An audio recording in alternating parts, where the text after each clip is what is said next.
Et preocupa el canvi climàtic? T'amoïna la salut mental dels joves?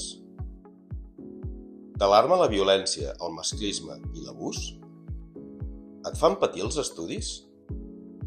Soc Aïda Rodríguez, adjunta pels drets dels infants a la Sindicatura de Greuges de Catalunya. Què és el Síndic de Greuges? Doncs som bàsicament una institució que defensem els drets i llibertats de totes les persones, també dels infants i dels adolescents. Els temes que treballem, a través de consultes o de queixes, tenen a veure amb temes que us interessen, com per exemple la salut mental, l'educació, el medi ambient, l'habitatge.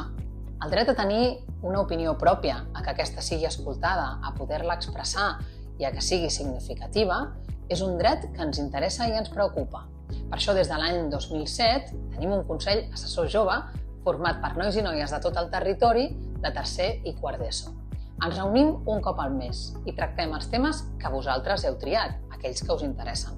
Com han viscut l'experiència els antics membres del Consell Assessor Jove? Per mi ha sigut una activitat molt gratificant perquè he pogut conèixer a gent d'altres parts de Catalunya, com Manresa, Lleida, Masnou, i també és un lloc on he pogut transmetre els meus problemes com a adolescent, on ells han recollit i hem trobat solucions perquè això deixés de passar. Jo he après temes de sexualitat, salut mental, identitat de gènere, entre d'altres temes. Jo penso que aquesta experiència l'haurien de viure tots els joves perquè és una experiència molt enriquidora que m'ha agradat molt. He pogut veure com el meu punt de vista sí que importava i anava a parar en algun lloc on sí que es tenien en compte les necessitats dels joves. Tots aquells que tingueu inquietuds per resoldre temes de l'actualitat, us invito a que participeu amb nosaltres al Consell Assessor Jove. Cada any, el CAG renova la meitat dels seus membres, així que aquest any necessitem que s'incorporin alumnes nous de tercer i de quart d'ESO. Si tens curiositat per això de participar, et motiva i creus que pot ser interessant, posa't en contacte amb la persona referent del teu centre i informa-te'n.